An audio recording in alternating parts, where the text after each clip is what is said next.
3,6 FM X Channel di ngobrol politik malam hari barengan Pak De Suryo Koco dan Rino Purba di sini ya.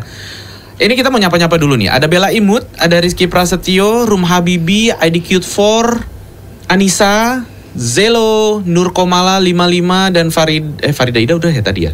Progaderi Anjara. Selamat malam X People ya. Kita masih membahas fenomena artis dan pebisnis yang ikut mencalek ya, jadi caleg di 2024 nih, seru banget nih. Pak De, aku nih mau bertanya tadi, kalau misalnya ya para caleg yang mendaftarkan dirinya ini untuk ikut di pemilu 2024 ini pasti kan nggak terlepas dari adanya konflik kepentingan ya Pak De ya.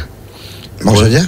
Ya misalnya kan dia ada kepentingan individu, tapi juga ada kepentingan partainya juga, pasti gitu ya Pak De ya.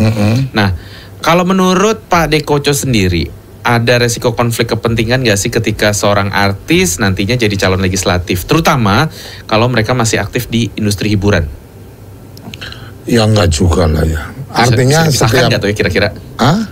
Kan ada aturannya kan setelah menjadi anggota dewan itu profesi-profesi apa, atau mungkin tidak boleh punya perusahaan mamanya, atau tapi saya nggak tahu persisnya ya apa detail larangan ketika sudah jadi artis. Tapi setahu aku kalau udah jadi artis, jadi anggota legislatif, tapi setahu aku ketika dia itu lawyer kayaknya udah nggak boleh praktek tuh kalau sudah jadi legislatif ya. Cuma beberapa profesi yang lain aku nggak tahu persisnya. Tapi yang jelas itu pasti diatur, karena kayak kita lihat tuh Mas Eko Patrio mamanya, dia kan anggota dewan, tapi kan masih tetap dengan kegiatan sesekali ya, masih masuk sesekali. Artinya ya mungkin ada bagian-bagian yang memang kalau artis nggak ada larangan untuk itu. Cuma memang ini bagian yang perlu kita detailkan ya. Artinya hari ini tuh kan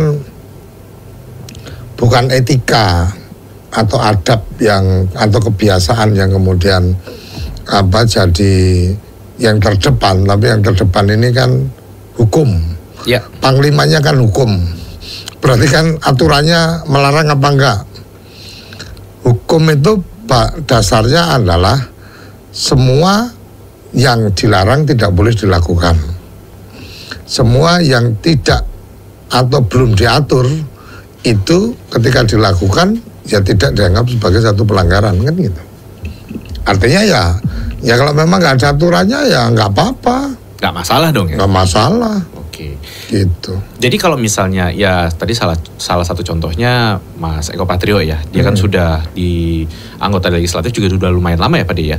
Tapi ya sesekali gitu. Jadi nggak ada masalah kalau misalnya nanti si artis tersebut balik lagi ke dunia hiburan kayak begitu ya? Ya nggak apa-apa. Asal mungkin dia tetap menjalankan kewajiban yang utamanya ya tadi ya. Iya. Oke. Nah Pak De, kalau kita berbicara dari dampak positif atau negatifnya deh gitu ya. Menurut sudut pandang Pak De sendiri, keterlibatan artis atau pebisnis artis lah kita nyebutnya untuk di sini ya. Dalam politik ini bisa bawa dampak positif atau negatif sih sebenarnya? Ya kalau sebenarnya kan gini, sebenarnya lebih pada karakter dari personal ya. Kalau kita melihat di luar negeri juga ada artis yang kemudian jadi wali kota, menjadi gubernur dan seterusnya. Jadi ya fine-fine aja, karena memang keterpilihan mereka ya karena memang para pemilih menghendaki itu kan gitu. Jadi kalau apakah kemudian punya dampak positif dan negatif, mestinya kalau masuk ke wilayah politik kemudian dia sudah menjadi anggota legislatif dan dia profesional itu kan artinya bahwa dia paham betul hak-hak dan kewajibannya. Ya ketika profesional menjalankan profesi sebagai anggota dewan, ya saya pikir fine-fine aja. Nggak masalah ya sebenarnya ya? Nggak ada masalah karena ya? Setiap orang punya hak yang sama kan? Benar. Karena banyak banget komentar-komentar dari warganet. Contoh lah kita ada seorang komedian gitu kan. Ada komedian yang awalnya dia hanya office boy, ngeritisnya gitu kan. Cuman itu kan jadi suatu stigma yang negatif di komentar warganet. Tapi pada intinya mah semua orang tuh berhak ya Pak De ya. Iya, kan dan nggak ada masalah ya sebenarnya.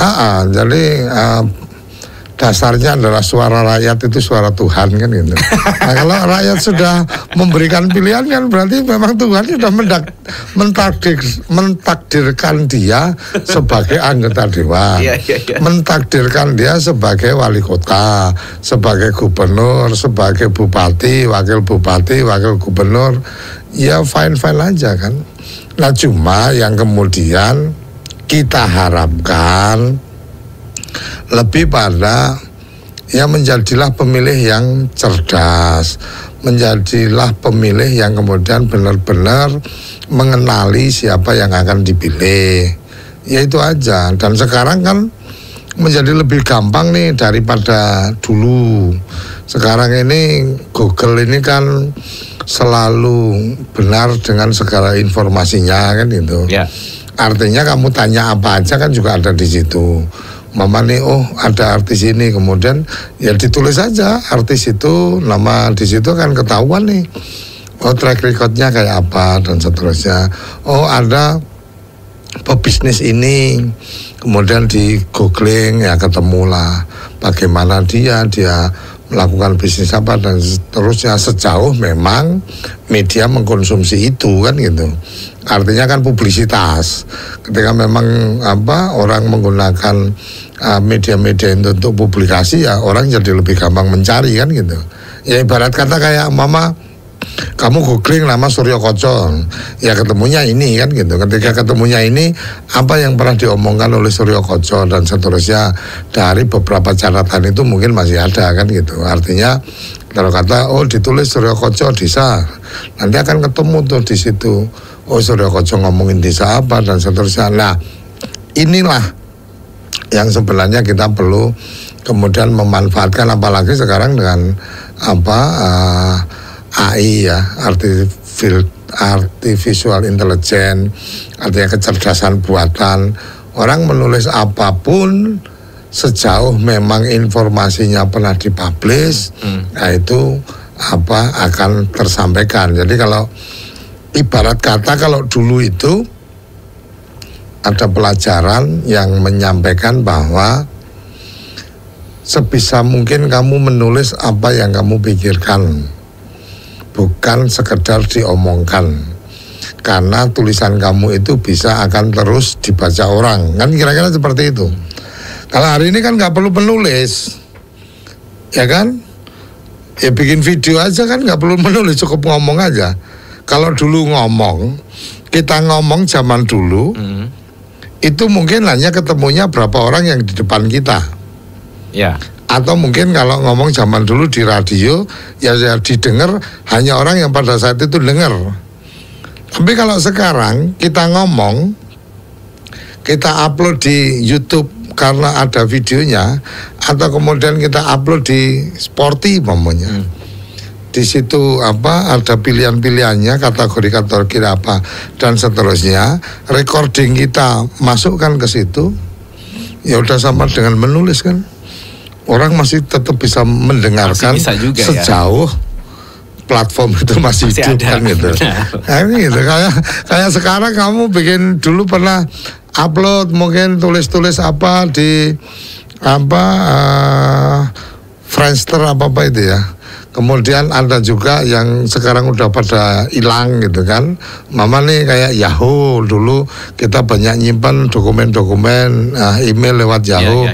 Begitu Yahoo udah kondisi sekarang kan juga akhirnya agak sulit juga kita mencari dokumen-dokumen itu. Ya sepinter-pinter kita aja menggunakan media yang ada untuk mendokumentasikan rekam jejak perjalanan kita. Kira-kira kayak gitu loh. Pak De, ini terakhir nih.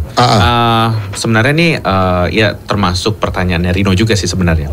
Kalau misalnya buat kedepannya uji kelayakan dari pendapat Pak De Koco sendiri ini diperlukan atau enggak buat nextnya ya? Karena aku tuh punya pemikiran kalau cuma sekedar popularitas dan punya duit banyak orang bisa masuk sebagai atau bisa jadi anggota legislatif tapi dia tanda kutipnya adalah kosong, kan bahaya juga tuh Pak De. Bukan bahaya ya, jadi kayak kurang gimana gitu nantinya? Enggak, uji kompetensi dan menyiapkan kapabilitas itu sebenarnya yang punya kewajiban adalah partai politik. Dari partainya? Iya dong. Oke.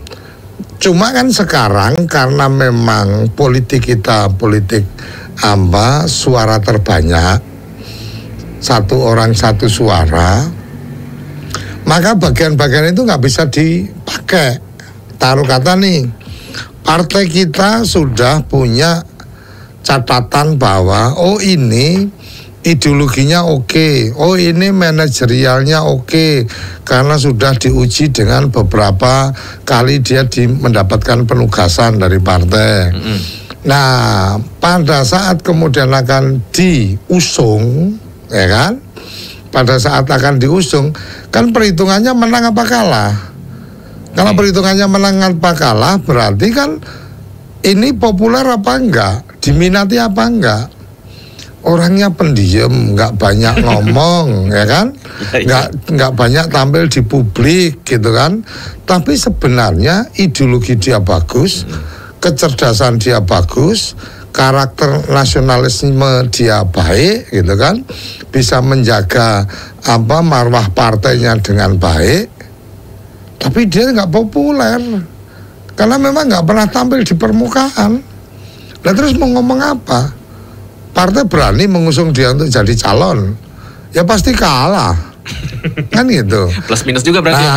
Ada juga yang dalam posisi karena partai tidak melakukan pendidikan, pengkaderan dan seterusnya, maka pada saat mengusung calon, ya dia ambil orang di luar partai, kan gitu. Bukan anggota partai, tapi diusung jadi calon, calon bupati, calon presiden, calon gubernur. Ini bukan dari partai, tapi alasannya orang profesional. Ini jadi rektor bagus, ini jadi pimpinan perusahaan bagus dan seterusnya. Akhirnya ya pertimbangan election, keterpilihan. Nah kalau sudah pertimbangan keterpilihan, ini kan akan bersaing nih. Artinya kenceng yang mana ini? Antara kemampuan partai menyiapkan orang, melakukan pendidikan, dengan orang yang memang sudah punya basis massa. Kamu punya partai, kamu punya kandidat yang oke, tapi kemudian lawan partai kamu tidak punya kader, gitu kan? Tapi bisa kemudian mengajak artis untuk jadi calon bupati umpamanya, yang dia memang dari hubungan dengan masyarakat baik, keterkenalannya udah nggak perlu diragukan lagi, kan gitu. Nah, ini partai yang tidak pernah melakukan pengkaderan, ngambil dia jadi calon bupati, ya kamu yang bikin pengkaderan ya belum tentu menang. Karena ya itu tadi, keterpilihan karena kepopuleran itu. Kira-kira itu. Benar-benar ini sih sebenarnya. Ini menarik nih Pak De tuh bintang 9. Iya, kelemahan itu ditutup dengan money politik ya. Jadi gini, money politik itu memang akan terus terjadi dan memungkinkan terjadi manakala kondisi ekonomi masyarakat kita masih belum baik. Tapi kalau kondisi masyarakat kita sudah baik, kemungkinannya akan berkurang lah. Kalau hilang sama sekali ya kayaknya agak susah juga kan, kira-kira kayak gitu. Karena ada pengalaman juga nih teman kepala desa yang sudah satu periode, dia sudah bekerja artinya bukan mati-matian lah, bekerja luar biasa dengan tulus ikhlasnya, menghibahkan tanahnya untuk bikin PAUD, kemudian dia keluar duit untuk membangun balai desa dan sebagainya dari dana pribadi. Itu kejadian sekitar tahun 2006-2007 lah. Itu dia pengen menguji. Ini memang orangnya buat saya luar biasa. Dia pengen menguji, saya pengen tahu masyarakat saya itu tahu kebaikan saya atau enggak. Artinya pada saat dia maju pencalonan berikutnya, Rp1 pun dia nggak mau keluar uang. Artinya untuk money politik. Karena kan ketika berangkat ke tempat pemungutan, kalau kepala desa itu kan kadang-kadang pada ngumpul dulu nih di mana, terus nanti ada alasannya doa bersama atau apa, nanti di dalam beseknya ada uangnya kan, kira-kira seperti itu. Nah ini kawan ini nggak mau sama sekali karena dia pengen tahu kejadiannya apa, kalah bos, kalah. Okay. Jadi beberapa itu menyampaikan ya buruh wajib aja lah Pak Lurah, ya mungkin 5.000 atau 10.000 juga nggak apa-apa, tapi istilahnya ada isiannya. Ya dia tetap nggak mau. Ini baru aja pindah kok terus kemudian ngomong kadernya kan gitu. Nah ini yang ini yang bagian-bagian menarik ini. Tapi pada saat ini mah belum ada tenggat waktunya ya Pak De. Setahu aku nggak ada partai yang kemudian sekarang gini. Ketika kemudian partai itu komit terhadap pemberantasan korupsi, kamu boleh cek di ADART-nya partai. Apakah ada di ADART partai itu menyebutkan kalau anggotanya menjadi tersangka, maka kemudian keanggotaannya dibekukan atau keanggotaannya dicabut? Kan belum ada bos. Iya ya. Kalau yang waktu itu rame aja juga nggak ada iya. Akhirnya apa? Ya mengundurkan diri kan. Ya karena memang di kitab sucinya nggak mengatur gitu kan. Kan di kitab sucinya nggak ngatur dia mau ngomong apa lagi kan gitu. Iya benar. Ini menarik banget ya Exipel ya. Pak ini sebenarnya ada satu pertanyaan lagi tapi kita tahan dulu ya. Tapi nggak apa-apa kita spill dulu nih. Ini ada satu pertanyaan dari Dinin yang bilangnya, bagaimana elevate ability dan proving ke pemilih kalau artis itu tuh pantas untuk disupport Pak De? Nah, tahan dulu Pak De, jangan dijawab dulu. Pak De udah senyum-senyum nih, udah tahu jawabannya nih. Makanya stay tune terus saya di Ngompol barengan Pak De.